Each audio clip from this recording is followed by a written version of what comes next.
السلام علیکم ورحمۃ اللہ وبرکاتہ۔ دو چار چیزیں تو اب واضح ہو چکی ہیں اور میرا خیال ہے کہ عام لوگ بھی پوری طرح ان پہ بھی اجاگر ہو چکی ہیں۔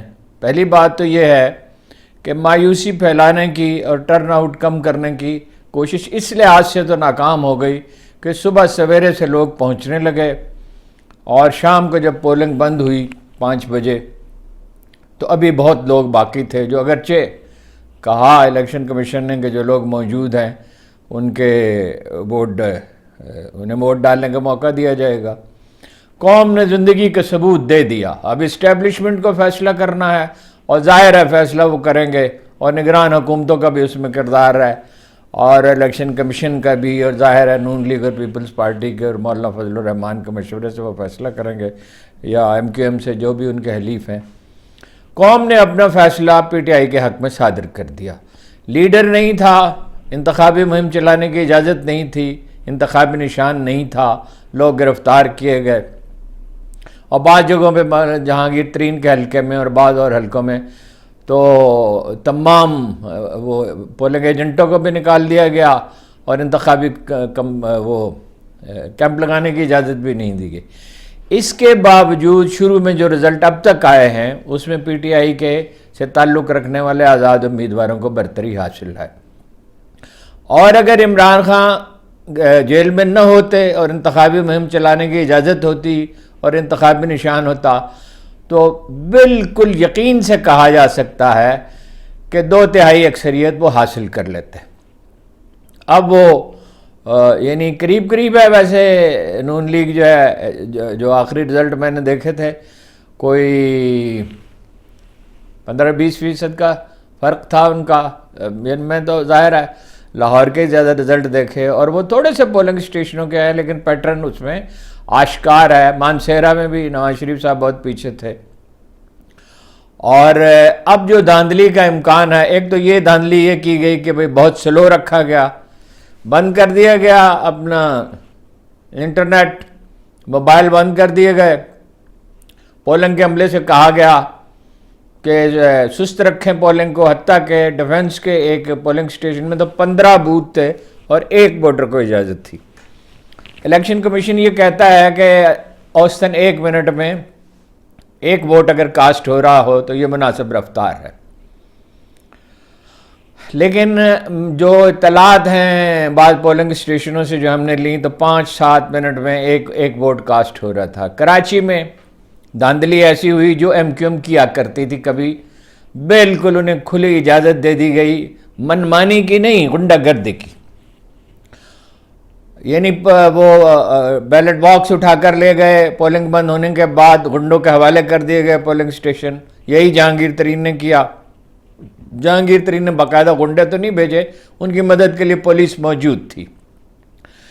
یکے بعد دیگرے 3 امیدواروں کو پریشرائز کر کے، اور ظاہر ہے معمولی پریشر سے تو پولیٹیکل لوگ نہیں دبتے، پتہ نہیں کتنا پریشرائز کیا گیا، انہیں دستبردار ہونے پر مجبور کیا گیا، اور جب آخری امیدوار جو موجود تھا جسے اون کیا پی ٹی آئی نے، راؤ قاسم کو، ان کے تمام کیمپ بھی اکھاڑ دیے گئے اور ان کے تمام پولنگ ایجنٹوں کو بھی باہر نکال دیا گیا۔ ہر جگہ سست تو رہا ہی، مطلب یہ مقصود یہ تھا۔ دوسری بات یہ ہے کہ صبح سویرے پنجاب کے حد تک تو ظاہر ہے ہم دیکھتے تھے نون لیگ کے ووٹر سب سے پہلے پہنچا کرتے تھے، آج ہر جگہ سب سے پہلے پی ٹی آئی کے ووٹر پہنچے۔ پھر اہم بات یہ ہے کہ وہ اپنے طور پہ پہنچے۔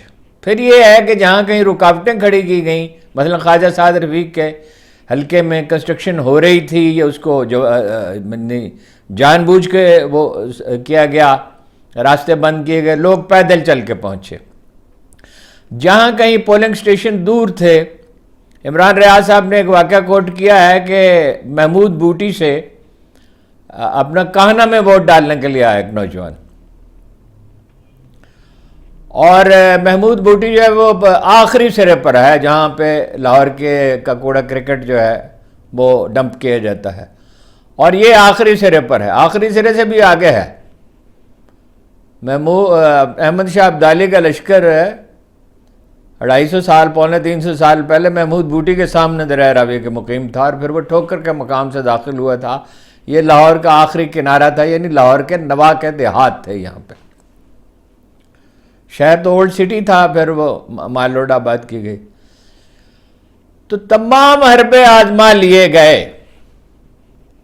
یہ بھی دنیا بھر میں رسوائی کا بھی یعنی خطرہ مول لیا گیا کہ انٹرنیٹ بند ہے تو غیر ملکی اخبار میں خبریں کیسے بھیج سکیں گے، اور بھیجیں گے تو ظاہر ہے اس میں ملک کی بھی بدنامی ہوگی، اور یہ جو لوگ یہ سب کچھ کر رہے ہیں ان کی بھی بدنامی ہوگی. سینیٹر مشتاق نے کہا اچھا وہ جو بےقاعدگیاں ہیں جو گلیرنگ ہیں، ہر کہیں بےقاعدگی ہے، ویسے صرف یہ کہ اللہ کا شکر ہے کہ پنجاب میں کوئی دہشت گردی کا واقعہ اب تک تو نہیں ہوا ہے، اور باقی جگہوں کو بھی اطلاعات آ جائیں گی. تو راجہ ریاض کے حلقے میں 3 بجے پولنگ اسٹیشن بند کر دیے گئے. کئی جگہوں پہ جس کی تفصیل بتانے کی ضرورت نہیں ہے، آپ دیکھ لیں گے، ابھی آ جائیں گی، سوشل میڈیا جب بحال ہوگا تو آ جائیں گی. یہ میرے گھر کے قریب جو پولنگ اسٹیشن تھا، اس میں خواتین پولنگ ایجنٹوں کو نکال دیا گیا. کئی اور جگہ پہ بھی اختر مینگل صاحب نے بتایا کہ وہاں اتنی سستی، 2 پولنگ اسٹیشنوں کا انہوں نے بتایا، ایک میں 1400 میں سے صرف 40 ووٹ کاسٹ ہوئے تھے. مجھے ایگزیکٹ ٹائم پتہ نہیں کس وقت ان کا بیان آیا، ظاہر ہے کئی گھنٹے گزرنے کے بعد. اور دوسرے میں پشین میں 14 میں سے 60 ووٹ کاسٹ ہوئے تھے. تو بے قاعدگی بھی انتہا سے زیادہ ہوئی، اور ایم کیو ایم کو تو غنڈہ گردی کا لائسنس دے دیا گیا. بعض جگہ پولنگ کا عملہ بہت تاخیر سے پہنچا. قوم نے تو اپنا فیصلہ صادر کر دیا ہے، وہ اسے قبول نہیں کرتی. جو پالیسیاں ہیں حکومت کی اور یعنی اسٹیبلشمنٹ کی، تو اب یہ فیصلہ جو ہے کرنا ہے اپنا اسٹیبلشمنٹ کو، جن لوگوں کی وہ سرپرستی کر رہی ہے ان سے مشورہ کر کے کہ اسے کیا کرنا ہے. فیصلہ تو ایک ہی ہے، یہ نہیں ہے کہ پی ٹی آئی والے فرشتے ہیں اور انہوں نے کوئی غلطی نہیں کی. حکمت عملی ہی کی غلطیاں اگر گنیں تو قومی اسمبلی چھوڑنا اور صوبائی اسمبلیاں توڑ دینا. یہ چودھری پرویز الہی آخری وقت تک سمجھاتے رہے کہ ایسا نہ کریں، یہ بڑا تباہ کن ہوگا. اور پھر یہ ہے کہ ٹھیک اس وقت جب آپ کے ووٹ 70%، 65%، 70%، 60% پکے ہو چکے ہیں، اس وقت بھی محاذ آرائی کی فضا قائم رکھنا، اور بہت سی غلطیاں، امیدواروں کا انتخاب اتنا برا. وہ تو خیر ہمیشہ ہی پی ٹی آئی میں ہوتا ہے، اس دفعہ تو مجبوری بھی بہت تھی. اور بہت سے لوگ جو کوئی بھی ذرا احساس اور درد رکھتے ہیں، انہوں نے حمایت کی پی ٹی آئی کی کہ اس وقت وہ مظلوم ہیں. ظاہر ہے مظلوم ہی نہیں تھے، بہت مظلوم تھے. انہوں نے بھی غلطیاں کی، لیکن یہ ہے کہ اتنا ظلم کیا گیا اور اتنا جبر کیا گیا اور اتنی توہین کی گئی، اور کوئی حد ہی نہیں ہے. یعنی ڈاکٹر یاسمین راشد جو اب تک جیت رہی ہیں، میرا نہیں خیال کہ ان کی فتح کا اعلان کیا جائے گا، اور کیا جائے تو یہ ایک معجزہ ہی ہوگا. سمیت یعنی 75 برس کے قریب ان کی عمر ہے، کینسر کی وہ مریض ہیں، خواتین کو جیلوں میں رکھا ہے، کبھی ایسا نہیں ہوا. عدلیہ نے، میڈیا نے، سول سروس نے، سب نے مجبوری سے چاہتے ہوئے یا نہ چاہتے ہوئے بھی اسٹیبلشمنٹ کا ساتھ دیا، اور اس کے باوجود قوم نے اپنا فیصلہ دے دیا ہے.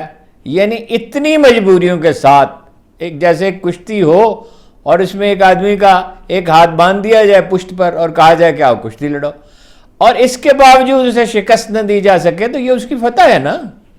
واضح طور پر پی ٹی آئی کو حمایت حاصل ہے.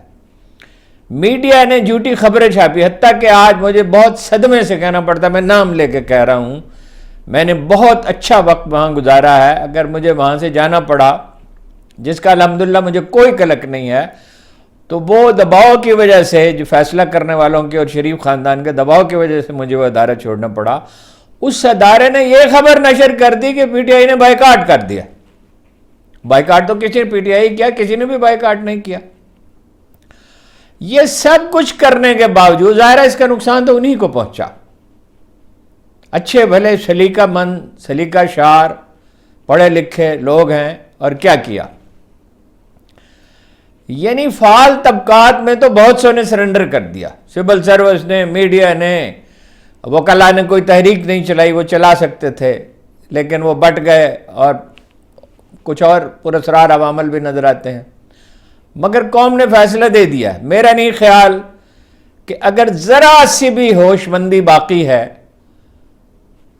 تو عمران خان کو اب زیادہ دیر جیل میں رکھا جا سکے گا، اور دنیا جو ہے وہ انٹرنیشنل میڈیا آپ دیکھ لیں گے اگلے 2-3 دن میں سے اڑا کر رکھ دے گا۔ ہمارا میڈیا تو نہیں بولے گا، دباؤ بھی بہت ہے اور اشتہار بھی صرف سرکاری ملتے ہیں، اور جھوٹ بولنے کے لیے لوگ میسر ہیں۔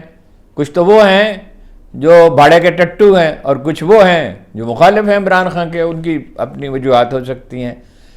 میں تو کسی کو کبھی لفافہ صحافی کا لفظ کبھی میری لغت میں تو ہے نہیں، میں تو کبھی استعمال ہی نہیں کرتا، لیکن بہرحال انڈیویجول اخبار نویسوں میں بہت سے نے جرت کا مظاہرہ کیا، بعض کو ملک چھوڑنا پڑا، ارشد شریف شہید ہو گئے، بہت سے لوگوں نے خود کو اپنے خاندانوں کو خطرے میں ڈالے رکھا۔ قوم نے زندگی کا مظاہرہ کیا ہے۔ میرے لیے یہ امید اور امکان کی شام ہے، اور میرا یہ خیال ہے کہ صبر و تحمل اور حکمت سے کام لیا جائے۔ گالی گلوچ کوئی چیز نہیں ہے، میں بار بار درخواست کرتا ہوں کہ گالی گلوچ نہ کی جائے۔ جب دلیل کی طاقت موجود ہو، اللہ کی کتاب میں لکھا ہے جو ہلاک ہوتا ہے وہ دلیل سے ہلاک ہوتا ہے۔ بار بار میں اصرار کے ساتھ یہ آیت پڑھتا ہوں، اور ظاہرہ پڑھنی چاہیے بار بار۔ جو ہلاک ہوا وہ دلیل کے ساتھ ہلاک ہوا، اور جو زندہ رہا وہ دلیل سے زندہ رہا۔ دلیل دیجئے، تحمل اور صبر کا مظاہرہ کیجئے، اور تحمل اور صبر یہ نہیں ہوتا کہ جد و جہد ترک کر دی جائے، بلکہ جد و جہد زیادہ کی جائے، اظہار کم کیا جائے، جد و جہد زیادہ کی جائے۔